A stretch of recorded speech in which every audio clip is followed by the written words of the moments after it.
ನಮಸ್ಕಾರ ಎಲ್ಲರೂ ಹೆಂಗಿದ್ರಿ? ಎಲ್ಲರೂ ಆರಾಮಿದ್ದೀರಿ ಅಂದ್ಕೊಂಡು ಈ ವಿಡಿಯೋನ ನಾನು ಸ್ಟಾರ್ಟ್ ಮಾಡ್ತಾ ಇದ್ದೀನಿ. ರಾಜು UK ಕಿಚನ್ಗೆ ನಿಮಗೆಲ್ಲರಿಗೂ ಸ್ವಾಗತ. ನಾನಿವತ್ತು ಸ್ವಾದಿಷ್ಟವಾದಂಥ ನುಗ್ಗೆಕಾಯಿ ಸಾಂಬಾರು ಮಾಡಿ ತೋರಿಸ್ಬೇಕಂತ ಅಂದ್ಕೊಂಡಿದ್ದೀನಿ. ನುಗ್ಗೆಕಾಯಿ ದೇಹಕ್ಕೆ ತುಂಬಾ ಒಳ್ಳೆಯದು. ನುಗ್ಗೆಕಾಯಿ ಆಗಿರ್ಬೋದು, ನುಗ್ಗೆಕಾಯಿ ಸೊಪ್ಪು ಆಗಿರ್ಬೋದು, ಯಾವುದಾದ್ರೂ ಒಂದು ರೂಪದಲ್ಲಿ ತಿನ್ನೋದ್ರಿಂದ ನರ ದೌರ್ಬಲ್ಯ ನಿವಾರಣೆ ಆಗ್ತದ್ರಿ. ಈ ನುಗ್ಗೆಕಾಯಿ ಸಾಂಬಾರನ್ನ ಹೆಂಗೆ ಮಾಡ್ತಾರೆ, ಏನೆಲ್ಲ ಹಾಕ್ತಾರೆ ಅನ್ನೋದನ್ನು ನೋಡಂಬರ್ರಿ. ಮೊದಲನೇದಾಗಿ ಒಂದು ಕುಕ್ಕರಲ್ಲಿ 1 ಲೋಟ ಬೇಳೆ ಹಾಕ್ಕೊಂಡೀನಿ ರೀ. ಅದೇ ಲೋಟದಿಂದ ಅಳತೆ ಮಾಡಿಕೊಂಡು 4 ಗ್ಲಾಸಷ್ಟು ನಾನು ನೀರು ತೊಗೊಂಡಿದ್ದೀನಿ ರೀ. ಇದೇ ಕುಕ್ಕರ್ಗೆ ನಾನು 2 ಟೊಮೊಟೊನ ಹಾಕ್ಕೊಂಡೀನಿ ರೀ. ಈ ಕುಕ್ಕರ್ ಒಳಗೆ ಕರಿದು ಕಾಣಿಸ್ತಾ ಇದೆ ಅಲ್ರಿ, ಅದು ಗಲೀಜಲ್ಲ, ಬೇಳೆ ಹಿಂದಿನ ಸಿಪ್ಪೆ ಇರ್ತದಲ್ರಿ, ಅದು ಮನೆಯಲ್ಲೇ ಮಾಡಿರೋ ಬೇಳೆನ ನಾನು ಉಪಯೋಗಿಸಿದ್ದೀನಿ. ಈಗ ಕುಕ್ಕರ್ ಕ್ಲೋಸ್ ಮಾಡೀನಿ ರೀ. ಸ್ಟವ್ ಹಚ್ಕೊಂಡು ಸ್ಟವ್ ಮೇಲೆ ಕುಕ್ಕರ್ ಇಟ್ಕೊತೀನಿ ರೀ.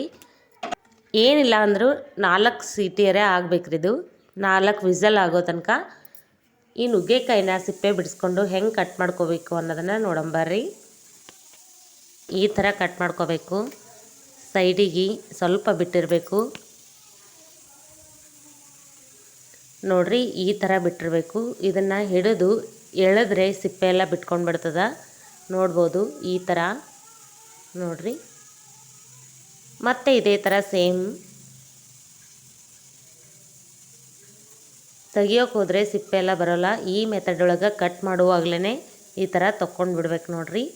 ಮತ್ತೆ ಇನ್ನೊಂದು ತೋರಿಸ್ತಾ ಇದ್ದೀನಿ ನೋಡ್ರಿ, ಅದನ್ನು ಇದೇ ಥರ ಅದರ ಅಪೋಸಿಟಾಗಿ ಕಟ್ ಮಾಡಿಕೊಂಡು ಈ ಥರ ಜಗ್ಗೋದ್ರಿಂದ 2 ಸೈಡು ಸಪ್ಪೆ ಬಿಟ್ಕೊಂಡು ಬಂದುಬಿಡ್ತದ. ನೋಡ್ಬೋದು ಈ ಥರ ಆಗ್ಯದ ನೋಡ್ರಿ. ಕೈಯಿಂದ ಒಂದೊಂದೇ ಸಿಪ್ಪೆನ ಬಿಚ್ಕೊಳಕ್ಕೆ ಹೋದರೆ ಬರೋದಿಲ್ಲ. ಈ ಥರ ಮಾಡೋದ್ರಿಂದ ಈಸಿಯಾಗಿ ನುಗ್ಗೆಕಾಯಿ ಸಿಪ್ಪೆ ಅನ್ನೋದು ಬಂದುಬಿಡ್ತದ ನೋಡ್ರಿ. ನಾನು ಈ ಥರ ಎಲ್ಲನೂ ಕಟ್ ಮಾಡಿ ಇಟ್ಕೊಂಡಿನಿ ನೋಡ್ರಿ. ಸಿಪ್ಪೆ ಕೂಡ ಎಷ್ಟೊಂದು ಕ್ಲೀನಾಗಿ ಬಂದದ. ಕೈಯಿಂದ ತೆಗಿಯೋಕೆ ಹೋದರೆ ಬರೋದೇ ಇಲ್ಲ. ಈಗ ಇದನ್ನು ಬೇಯಿಸ್ಕೊಳಕ್ಕಂತ ಸ್ವಲ್ಪ ನೀರು ಇಟ್ಟಿದ್ದೆ ರೀ ನಾನು ಸ್ಟವ್ ಮೇಲೆ. ಅವು ಹೆಸರು ಬಂದವ್ರಿ.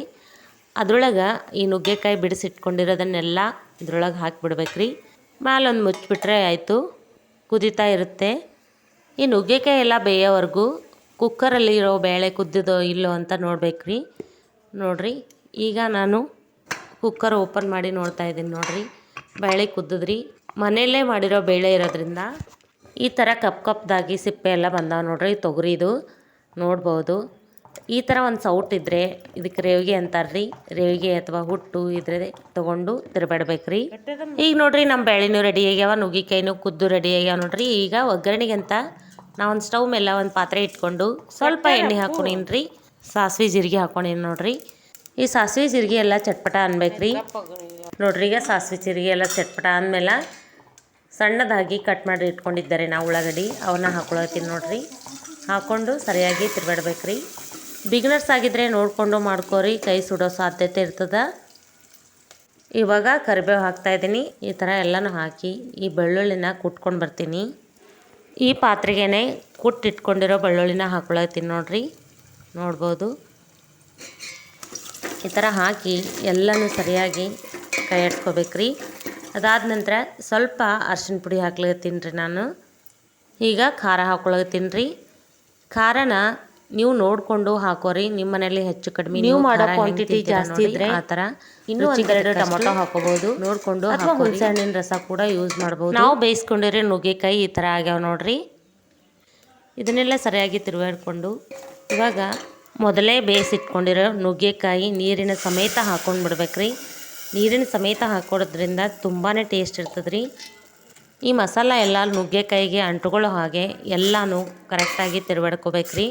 ಸ್ವಲ್ಪ ಕುದಿಯೋಕ್ಕಂತ ಬಿಡಬೇಕು.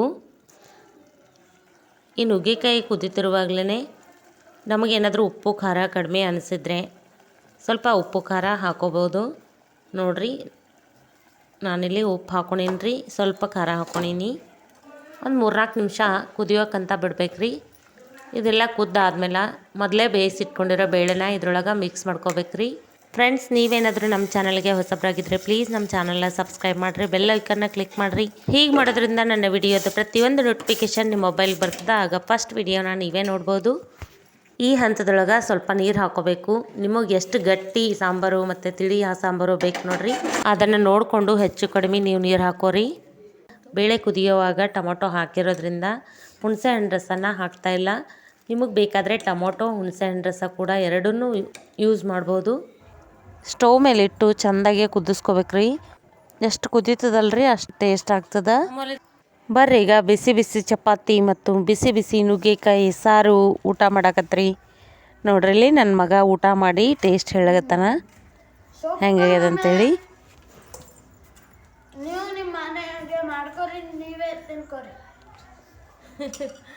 ನುಗ್ಗೆಕಾಯಿ ಸಾಂಬಾರ್ ರೆಸಿಪಿ ನಿಮಗಿಷ್ಟ ಆದರೆ ಲೈಕ್ ಮಾಡಿರಿ. ಸಿಗೋಣ ಮತ್ತೊಂದು ವಿಡಿಯೋದೊಂದಿಗೆ. ಅಲ್ಲಿವರೆಗೂ ಹೀಗೆ ಸಪೋರ್ಟ್ ಮಾಡ್ತಾಯಿರಿ. Thank you for watching this video.